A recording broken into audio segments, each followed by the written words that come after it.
In this video, we're going to be showing you from start to finish removing a C15 cylinder head off of a 6NZ Cat engine.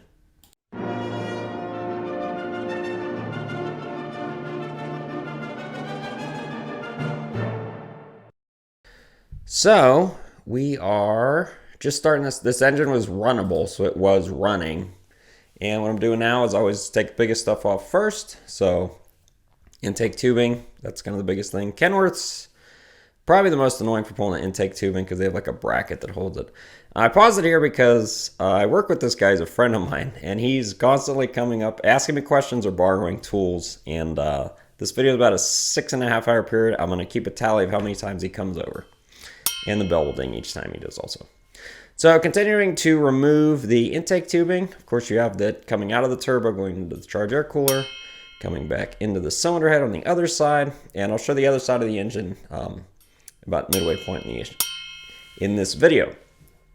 So working on the turbocharger here. You can remove the turbocharger or leave it on the cylinder head. Kind of depends on the application, how hard it's going to be. If I know I'm going to be replacing the head, I'll usually pull it off. This one I don't know if we're replacing the head or not yet, so I left it on the cylinder head and just pulled the oil lines. Working on the alternator now.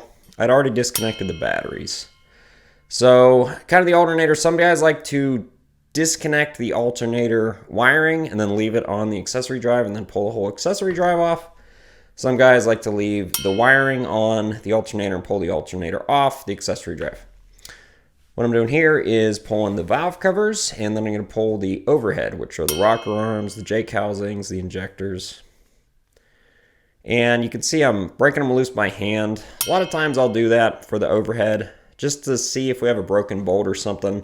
Sometimes you won't be able to tell if you use an impact if you zip all the bolts out. But if you break them loose by hand, you'll be able to tell if you have a problem there. So just taking everything apart there. I believe I'm pulling the Jake housings there. And now I'm working on some of the coolant hoses, upper radiator hose. There's some wiring that also goes to the thermostat housing. And he's asking me a question here. And now I'm pulling the injectors out, and then I'm going to pull the alternator while leaving the wiring on and then kind of set it off to the side there. Now these little instances where I'm not in the shot, I'm not just taking a coffee break. I'm either getting the carts that we put tools on, or there you can see I hooked up the hose to the AC and I evacuated the AC. I suspected it was going to be low, and it was. When I hooked it up, it only had about 50 pounds or 50 psi of pressure in it, and only had about 0.7 pounds. And these hold around 3 pounds, so it had a leak. We'll find out why later in the video. And I just wrote on the side of the CAC how much refrigerant I extracted from the system. You never want to shortchange a customer. If you pull a pound out, don't charge them for that pound. You only charge them for what you add to the system, or you should only at least. And I'm working over here. Now, this is after lunch, so I changed where the camera perspective was to the intake side of the engine, because it's going to be more work on this side for the rest of the day. So that's my boss. He's a very nice guy, very easy to work with. So we still have to do some of the lines, the head bolts. We still have to do the peanut cover, which is the cam cover, and then camshaft gear, and the adapter plate and seal plate. So I'm just working on getting the valve cover base off now, but you need to remove that to be able to get the head bolts out. The reason this engine's here is because it was had compression in the cooling system and some smoke. So we suspected the coolant looked a little weird too. So we suspected we had probably blown head gasket, possibly cracked head. Not sure. We isolated the air compressor. Pretty standard on a higher mileage C15 or C15 with those symptoms, especially have a blown head gasket.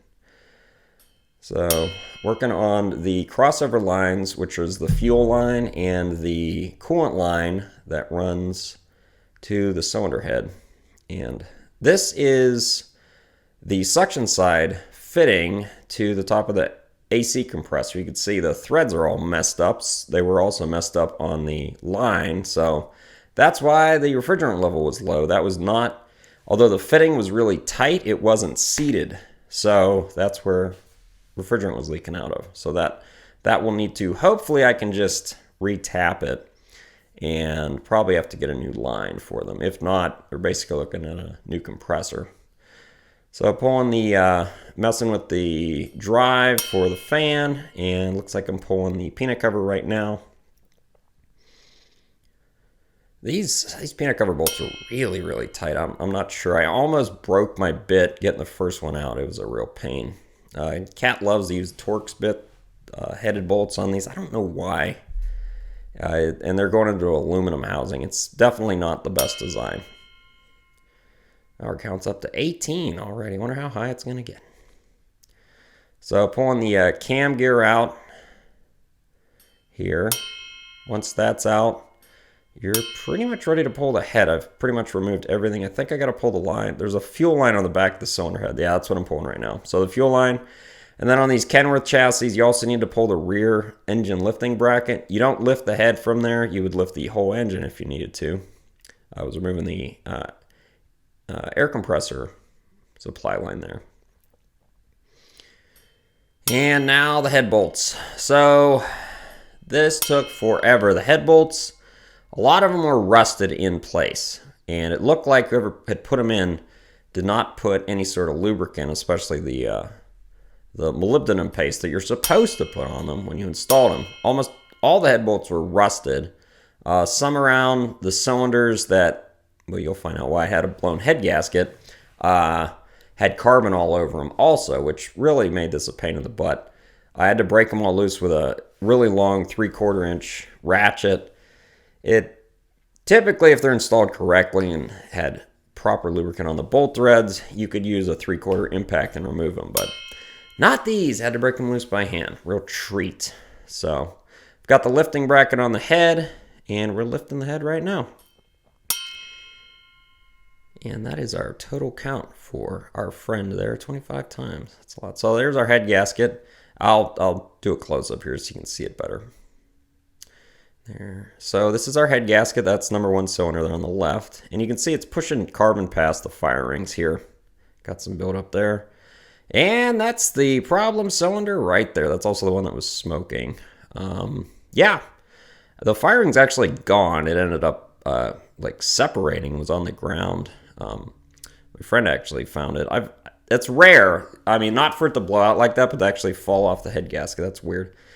And here's our lovely head bolts. That's actually carbon buildup on the threads. And you could, look at that. It's just completely all over threads. And most of the bolts rusted. Wonderful. So that's our video. Hope you found it interesting. And thanks for watching.